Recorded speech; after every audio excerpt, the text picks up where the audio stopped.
cataclismo. ¿Por qué yo digo que no es cataclismo? Pues mira, en Palomares a los americanos se les cayó una bomba atómica. Una bomba atómica tiene uranio y tiene plutonio fundamentalmente, porque está muy enriquecida en plutonio, precisamente para que sea muy destructiva, para que produzca una reacción nuclear brutal. Y allí se les cayó en las dunas, y ¿alguien puede decir que aquello fue una hecatombe? ¿Alguien puede decir que aquello fue el apocalipsis?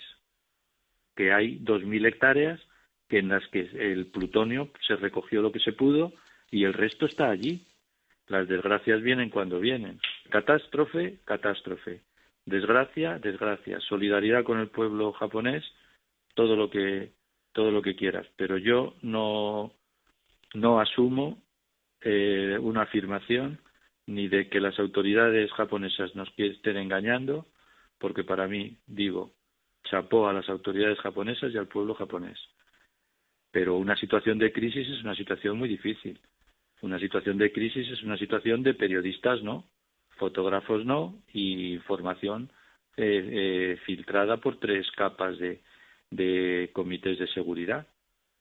Es evidente que no puedes permitir que cunda el pánico, ni puedes permitir, y por lo tanto las noticias tienen que ir muy matizadas y con horas de retraso. Y algunos dirán que esto no es transparencia. No sé si la transparencia es lo otro, es estar informando, insisto, minuto a minuto de lo primero que viene, e incluso de una gran nube radioactiva se aproxima a California, y luego entras a ver esa noticia y dices, si bien esa nube no va a afectar absolutamente a nadie, porque no tiene, vamos, que pasará y no habrá ningún problema. Pero el titular de la gran nube radiactiva que se acerca a California, pues ya me dirán ustedes, parece casi el título de una película. Bueno, vamos a seguir intentando comprender cómo están construidas las centrales nucleares, de lo que se puede aprender de todo tipo de accidentes, pero no solo de los nucleares. Y me recordaban, pues nada, allá por 1900 algo, a principios de siglo, no hace tanto, pero hace mucho, incendio en San Francisco. Y de ahí creo que se ha aprendido, ¿verdad? Porque sí, ¿qué sucedió entonces? Mucho. Pues que los terremotos rompieron las tuberías de gas y se incendió la ciudad. Y eso ya no sucede, ese tipo de cosas. Ya no sucede porque, claro, ya los diseños, eso María Teresa pero, lo sabe. Pero 100% seguridad no hay, claro. No habrá eso. Ahora veíamos nosotros en una las presa. Centrales, no, pero aquí en esta zona veíamos la línea de playa. Un incendio, eran los motores y la gasolina de los vehículos automóviles. Al chocar se incendian. Y había algo así como 20, 40, 50, 60 pequeños incendios. Eran los automóviles, los camiones, etcétera, lo que quedan los depósitos porque enseguida se inflama. Entonces, yo creo que ante estos terremotos tan potentes, si se rompe si no es muy, muy profunda la tubería de gas. Yo cuando iba a Sausalito desde San Francisco por el metro que va desde Berkeley hasta Sausalito, por debajo del mar, yo decía, madre mía, un terremoto aquí, lo que debe ser esto, ¿no? Entonces, es muy difícil la seguridad a ultranza. Aparte de que tendría un costo yo creo infinito, que es imposible. Exacto, es que es imposible. En la vida de la humanidad hay riesgos, porque si viviéramos como Tarzán en la selva, pues el riesgo es que un animal se te coma, pero no mucho más. Vas mal comiendo y vas viviendo, pero no mucho más. Pero hemos creado un mundo tecnológico en que los riesgos son enormes, que los vamos controlando, que hay mucha seguridad, que se toman muchas medidas, pero riesgo hay siempre. Por lo tanto, Exacto. un 100% de seguridad no es que no se quiera ni se pueda, es que es imposible.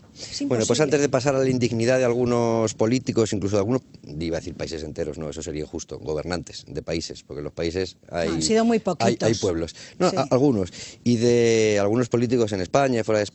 Bueno, Luis Fernando, creo que visitaste a más personas para preguntarles. Sí, aparte de hablar, de tener la suerte de poder hablar con el profesor Ignacio Durán, como estábamos hablando del exterior, de Japón, en España tampoco se conoce mucho de la idiosincrasia japonesa, pues nosotros tenemos la referencia del Grupo de Estudios Estratégicos y quién mejor que su presidente Manuel Coma para que nos ilustrara un poco. Entonces, lo que hemos preguntado a Manuel Coma es un poco cómo ha sido el impacto de esta crisis en Japón y cómo se ha gestionado desde allí.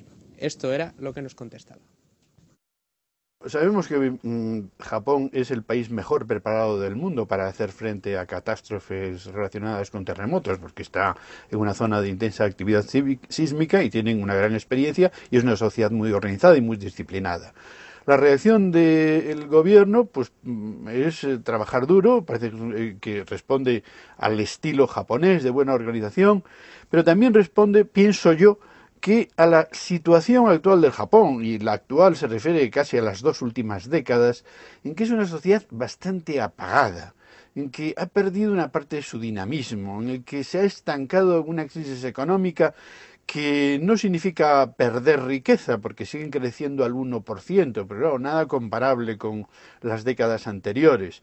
Tenemos un estándar histórico de respuestas a este tipo de situaciones, que creo yo que es el que fijó el Marqués de Pombal, el gran ilustrado portugués, en 1775, cuando se produjo el terremoto y maremoto de Lisboa. Entonces, solo muy recientemente se ha utilizado la palabra japonesa de tsunami, en que quedó absolutamente arrasada Lisboa, y el día siguiente le preguntaron qué había que hacer y dijo que enterrar a los muertos y cuidar a los vivos.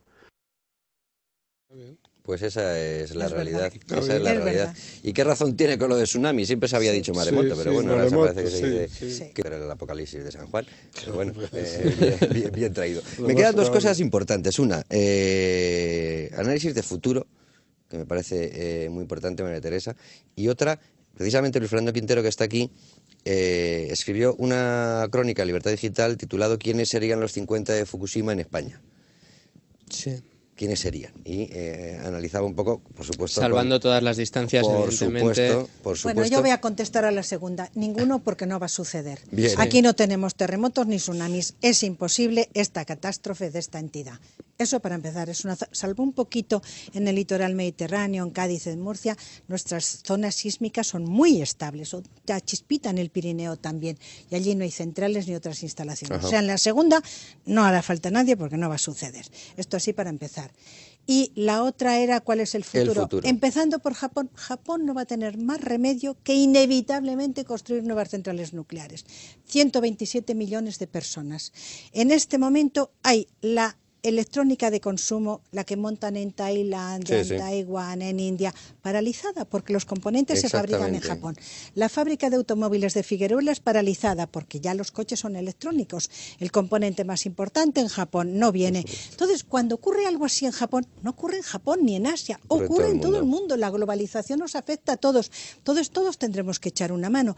Y realmente Japón, que tiene plantas en construcción, tendrá que hacer más o dejará de ser un país industrializado y avanzado tecnológicamente. Y viendo en los años pasados cómo son los japoneses, tengo la impresión de que asumirán este riesgo que han corrido. ¿De qué manera? Lo peor son los muertos, las familias destruidas, los niños perdidos que no encuentran a sus padres. Eso es lo grave. Lo demás... ¿Y en España, don Agustín? Hombre, yo creo que en España debe reinar la sensatez. ¿Pero construiremos más? Vamos a ver, en este momento la cosa está difícil, pero yo creo que habrá un periodo de reflexión. Ya se ha anunciado por el Ministerio de Industria que se va a pedir una reevaluación del diseño sísmico de las centrales. A mí eso me parece bien. Es lo lógico que se hace después de cualquier accidente, pues hay que revisar las causas del accidente y aplicárselo a tu central. Pues esa revisión habrá que hacerla. Yo creo que las empresas a través del Foro Atómico, ya lo han dicho, que están dispuestos a hacerlo, y yo sé, porque me lo habían dicho anteriormente, que ya estaban preparándose para ello. Si por alguna razón resulta que los diseños no han considerado lo que se llama el sismo máximo previsible, no hay por qué descartar una central. Yo he vivido el caso de una central checa, cuando entró a formar parte de la Unión, que estaba diseñada por los soviéticos en un sismo máximo previsible pues menor de lo normal que de aquella Era zona. Temelín. Y entonces, ¿qué es lo que hicieron? No hay por qué, digamos, decir, pues esto se cierra. No, se refuerzan las estructuras que hay que reforzar, se refuerzan los anclajes de los componentes que hay que reforzar y la central empieza a cumplir con los límites. Quiero decir que eso es una postura racional. ¿Podría ocurrir eso en España? Pues no lo sé. Yo creo que... Hombre, un tsunami, salvo en Vandellós 2, lo dudo. No, el tsunami no. Hablo de la cuestión sísmica fundamentalmente. Bien. En las centrales que están en el interior, los problemas que se podían presentar están relacionados con las inundaciones, cosa que está también en la noticia que ha sacado el Ministerio. Hay un ejemplo muy positivo, que es el ejemplo de Cofrentes. Cofrentes, cuando se inició la construcción, lo que se llama la cota de explanación, está junto al río Júcar, como sabéis. La cota de explanación es el nivel donde ya se empieza a construir. Y entonces empezaron a una cota muy baja. Y alguien les dijo, y tú puedes sospechar quién se lo dijo, oiga, que esto vamos a revisarlo, porque hay presas aguas arriba que se pueden romper. Claro. Bueno, pues había una presa famosa, la presa de Cortes. Que la están ampliando ahora, que es un bombeo muy importante. Pero que resulta que, como consecuencia de los estudios que se hicieron, se elevó la cota. Y hubo una rotura de una presa. No sé si en España, Ribadelago y Tous. No, pero Tous, claro. En Tous hubo no muchos muertos, pero en Ribadelago 149 muertos. Bueno, entonces justamente se probó que ese movimiento de elevar la cota de explanación, que se llama, fue positiva. Naturalmente, elevar la cota de explanación tiene un coste económico, claro, porque lógico, tienes que bombear el agua a mayor altura. Pero es un ejemplo positivo de cosas que se han hecho en el pasado y que no hace falta y que se han hecho en el pasado bien. Bueno, pues ese tipo de cosas yo creo que hay que hacerlas. Hay que hacerlas pues por dos razones. En primer lugar, porque si realmente hay un riesgo, pues tienes que saberlo. Por supuesto. Y los riesgos esos se pueden cubrir sin tener que detener las centrales nucleares. Y después, pues a lo mejor se consideran evaluaciones totales. Eso hay que una cosa muy importante, y es que hay que escuchar, y eso pasó en el caso, por ejemplo, de la central ucraniana, hay que escuchar a lo que diga el Organismo Internacional de Energía Atómica y a lo que diga la Agencia de Energía Nuclear. Porque lo que va a suceder es que los japoneses, a una y a otra institución, les van a dar toda la información. Van a llevar toda la información, pero toda la información de detalle, la que resulte después de que ellos lo han revisado todo. Sí. Y eso es un año o más de un año. ¿Tú sigues en INSAC? Sí. Agustín, el profesor, es asesor del director del OIE. Entonces, resulta que ahí va a haber un análisis, un análisis profundo. Y hay que esperar ese análisis. Claro. Pero no España. Y además todo el mundo entero. Todo el mundo. Y se va a hacer. Por lo tanto, yo diría que de momento yo no veo que sea necesario tomar ninguna decisión que sea importante, excepto la de reanalizar las cuestiones sísmicas y de inundación. Pero tenemos unos códigos de cálculo sismorresistente que ya se han tenido en cuenta. Sí, se han tenido a lo mejor nuestros territorios han cambiado, pero en ese aspecto lo dudo. No, lo importante es volver a reanalizar la geología, volver a asegurar.